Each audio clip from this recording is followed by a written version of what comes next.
Bismillah, alhamdulillah, wa salatu wa salamu ala rasulillah, amma ba'd, assalamu alaikum wa rahmatullahi wa barakatuh, hormatly dostor. Sabaqta Rasulullah jin жана шайтандар аламы. Өтүлүүчү маселебиз шайтандардын хутуаты, кадамдары, жолдору десек болот. Ошол маселеде токтолгон ошол жолу бул васваса дегенбиз. Васвасанын акыйкатын айтып кеттик, Куран менен сүннөттө келген ордун айтып кеттик, далилдерин. Бүгүн эми айрым түрлөрүнө токтолобуз. Бул маселеде түшүнүк бир аз кененирээк болуш үчүн. Түрлөрүнөн бул шайтан акыйкатка васваса салат. Акыйкат маселесине, иман маселесине десе болот. Эң негизгиси Пайгамбарыбыз саллаллаху алейхи вассалам хадисте айткандай, шайтан бириңерге келип туруп, ким бул нерсени жаратты, ким буну жаратты, мисалы үчүн асманды жаратты, жерди жаратты деп, ким адамды жаратты деп ушинтип отуруп, ошол пикир андан кийин ким Аллахты жаратты деген пикирге алып келет деген. Анан ким ушул нерсеге жеткен болсо, анда ошол замат токтотуп Аллахтан коргонуу сурасын деген, аузу биллахи минеш шайтанир раджим деп себептегенде, ушул нерсе менен шайтан акыйкатка шек салуусу. Жана ошол бөлөк маселелерде дагы бул нерсе шайтан бул нерсени колдоно берет. Мисалы үчүн ар кандай шектерде. Ошон үчүн сахабалар да хадисте сурап келишкен. Аллахтын элчиси, биздин ичибизде ушундай бир ойлор келет, оюбузга ушундай бир нерселер келет, аны сыртка чыгаргыбыз келбейт дегенде, ошол менен күрөшөбүз деген. Ошондо пайгамбарыбыз не деген? Ошол нерсе силерге келеби деген. Келеби деген ооба дегенде, бул акыйкатта ушул таза иман деген, чыныгы иман ушул деген. Эбди маселеде ошол ичинде ойдо шайтан ойду салат, жанакы васвасаны салат. Ошол васваса менен күрөшүү ушул имандан болуп эсептелет деген сөз. Демек, дагы бир маселе келип чыгат бул жерде. Мисалы үчүн шайтан бөлөк жаман ойлорду да сала берет. Ар кандай ойду салат. Бирөөгө зыян берүү, бир күнөөнү жасоо, ушул сыяктуу ойлорду сала берет. Албетте иманду ошол оюн ээрчип кетип, буну ишке ашырбайт. Бул хадисте келгендей, ошону өзүн тыйып, ошол иманы ошол ой менен күрөшөт, ушул васваса менен. Албетте имансыз ошол ойду, ошол васвасаны ээрчип, эмне? Ошол ишти жасап кетет. Демек, кээ бир адамдар бар, ушул мисалы үчүн психолог дейли, ошол психологдор мисалы үчүн айтып келгенде, ушундай бир ойлорум бар, ушул ичимде каталбайм, андай мындай дегенде жаман ойлорду, демек ошону чыгар дейт мисалы үчүн. Мисалы үчүн зына кылдым келип атат десе, ошо оюмда ушул бук болуп кеттим десе, зына кыл дейт мисалы үчүн. Ичким келип атат десе, ичип ошону чыгарып ал дейт. Албетте бул туура эмес. Бул нерсе себептегенде бир кылган киши ошол нерсеге көнүп туруп, бул нерсе дагы чоң нерсени талап кылып баштайт. Бунун албетте эмнеси бар? Бул токтобогон нерсе, бул чынжыр болуп кете берет. Ошон үчүн булардын бул ыкмасы туура эмес. Биринчиден, экинчиден бул шариятка да каршы келет, албетте. Ошон үчүн шариятта мисалы үчүн ачуу келүү, шарият тыйбайт ачуу келүүнү. Мындайча айтканда, адамдын ачуусу келет адам болгондон кийин. Бирок шарият эмнени тыят? Ошол ачуу келүү таказа кылган нерсени, талап кылган нерсени тыят. Мындайча айтканда, ачуудан бирөөгө жаман сүйлөп, же жаман ишти кылуудан тыят. Ошон үчүн Аллах Таала Куранда ыймандуулардын бир сыпатын мактап, ачуулардын жутуучулар деп айткан. Демек эмне? Ачууну жутууга чакырган деген сөз. Ачууга алдырбаш керек деген сөз. Ал эми жанакыл кишилер болсо, ошол ачууну чыгарып ал дейт, ошол кишиге бакырып ал, бирдемке кылып ал деп ушул нерсени, эмне? Ушул нерсеге жолдошот. Албетте бул туура эмес. Бунун баары шайтандын васвасасынан жана бара-бара киши ал нерсени чыгара берсе, адам даражасынан балким айбан даражасына өтүп калышы мүмкүн. Ошон үчүн бул нерседен абайлап, ушул нерсени васваса экенин билип, жана өзүңдүн иманың менен ошол нерсеге менен күрөшүш керексиң. Ошондо эмне? Ошол шайтанды мурдун жерге шыккан болосуң, албетте. Андан кийин дагы бир васваса түрлөрүнөн бул ошол адамдын каалоосун, шахватын ойготот күнөө жасаш үчүн.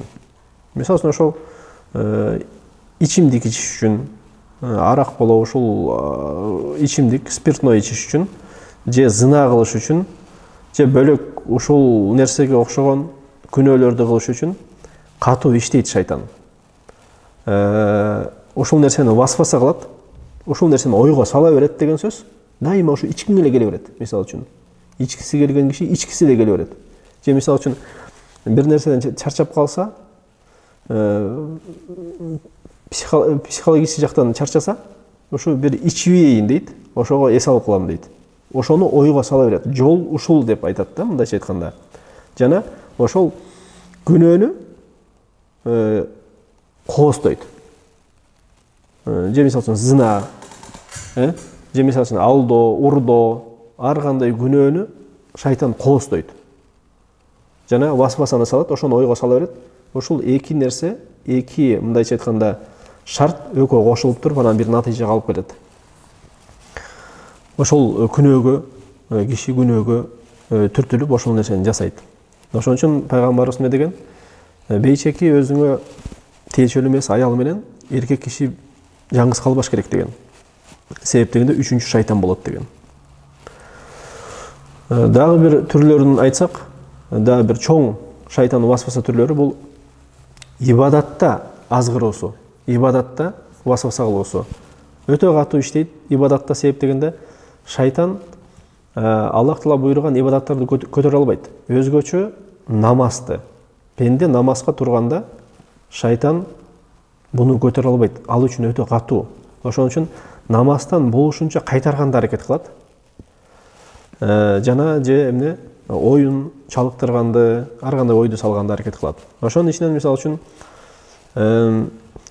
Усман ибн Аби Аластан келген хадисте Усман пайгамбарыбызга келип айтат: Аллахтын элчиси дейт, мен намаздын ортосунда шайтан келип васваса кылат дейт. Ар кандай ойду сала берет дейт. Ошондо пайгамбарыбыз эмне дейт? Бул шайтан аты Хонзап дейт. Намазда васваса кылуучу өзүнчө бир ошол вазифа жүктөлгөн өзүнчө бир шайтан дагы бар. Анан эмне дейт? Ошол нерсе дагы сезе турган болсоң, ошо намазда турганда, Куран окуп атканда, анда Аллахтан коргонуу сура дейт. Аузу биллахи минеш шайтанир ражим деп, анан сол жагыңа 3 жолу түкүрүп кой дейт. Деп. Бул ошол нерсени айдайт. Анан Усман өзү айтат, дагы бир жолу ошондой болгондо пайгамбарыбыз айткан нерсени кылдым эле, ошондон кийин эмне? Бул нерсе мени менен болбой калды дейт. Ошол эле намаздын ичинде дагы бир чоң бир васвасалардан бар. Көп мусулмандар бул нерсеге чалдыгышат. Намазда турсаң бир жел чыгып кеткендей боло берет.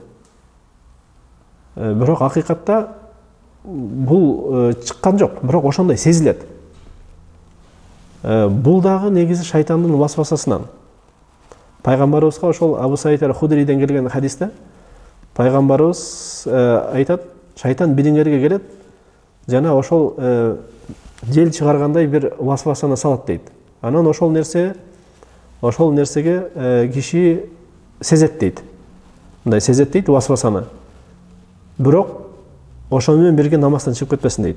Үнүн угуп же жыты чыкмайынча дейт. Мындайча айтканда бул маселе кандай маселе? Бул эгер ачык айкын киши сезет жел чыкканда, бирок васваса деңгээлинде болсо, мындай шектенип калса, бул деген демек васваса экен деген сөз да. Намаздан азыр чыгарыш үчүн шайтан ошол нерсени салды. Ошон үчүн бир чоң эреже бар шариятта. Бекем ишеним шек менен кетпейт. Эгерде мисалы үчүн сен бул эрежени бир жакшы билип алыш керек. Даратың бар болсо, анан даратың бузулду деп шектенсең, анда сен даратың бар деп эсептелет. Эмнеде шектенсең, анын амал кылынбайт. Бар нерсеге якын ишеним бар нерседе боло бересиң. Же тескерисинче, мисалы үчүн сен даратың бузулган, бирок шектенип атасың, мен дарат алдымбы же алган жокмун деп. анда сен даратың бұзылған, и дарат демек алыш керексің деген сөз. Жана ошондой эле дагы бир маселе, дарат ушундай деңгээлде васваса кылат шайтан, дарат маселесинде дагы. Бул маселеде да пайгамбарыбыздын бир хадиси бар. Өкүмү алсыз болсо дагы айтып кетсек, пайгамбарыбыз айткан, дараттын шайтаны бар деген, анын аты Аль-Валхан деген. Ошон үчүн сууну ысраф кылгандан абайлагыла деген да. Жада калса сууну ысраф кылыш үчүн ошол шайтан васваса кыла берет. Мисалы үчүн истинжа кылгандан кийин, туалетке кирип чыккандан кийин, жел чыктыбы, чыккан жокпу, кайра эле ошол нерсени кайра эле киргизе берет да. Же мисалы үчүн бул жерим жуудумбу, жууган жокмунбу, шектене бересиң. Буягымды, ушул бир мүчөмдү жуудумбу деп эле шектене бересиң, улам эле жууй бересиң. Бул оору өтө чоң оору, васваса оорусу. Өтө көп мусулмандар бул нерсеге кабыл болот. Жана шайтан ушул нерсе менен катуу бөлөк өзүнүн максаттарын алып кетет. Ушул васваса менен. Васваса өзү чоң оору, ушуну унутпаш керек. Жана айтып кеткендей, бунун дарысы Аллахтан коргонуу сураш керек. Аузу биллахи минеш шайтанир раджим деп. Жана ошол васвасага каршы ишти кылыш керек. Ошол жерден токтотуп турабыз. Адаттагы дуаны үйрөнүп кетебиз. Мечитке кирүү дуасын айтып атканбыз. Эми чыгуу дуасын айтсак, мечиттен сол бут менен чыгуу бул мустахаб болот. Жана пайгамбарыбызга салават айтуу. Андан кийин имам Муслим риваят кылган хадисте Абу Хумайд радыйаллаху анхудан пайгамбарыбыз айткан дейт, Абу Хумайд айтчы дейт: эгер кимиңер мечитке кире турган болсоңор, анда Аллахумма фтах ли абуаба рахматик деп айтсын. Ал эми ким чыга турган болсо, анда Аллахумма инни асалука мин фадлик деп айтсын. Аллахым, мен сенден фазилетиңен, жакшылыгыңан мен сенден сурайм деп. Жакшылык бир гана Аллахтан. Аллах эгер кимге жакшылык буйрган болсо, аны эч ким тоса албайт. Ошон үчүн жакшылыкты бир гана Аллахтан тилейли, жана ошол жакшылыкка алып келүүчү себептерди жасайлы. Аллах Таала бизди шайтандардын васвасасынан сактасын, жамандыктардан, зыяндардан сактасын. Жана ошол сабактарыбызды ихластуу, дайымдуу, берекелүү кылсын. Субханакаллахумма ва бихамдика ашхаду ан ла илаха илля анта астагфирука ва атубу илейк. Görüşkünce sağ salamat olunuzlar. Assalamu aleykum ve rahmetullahi ve berekatuhu.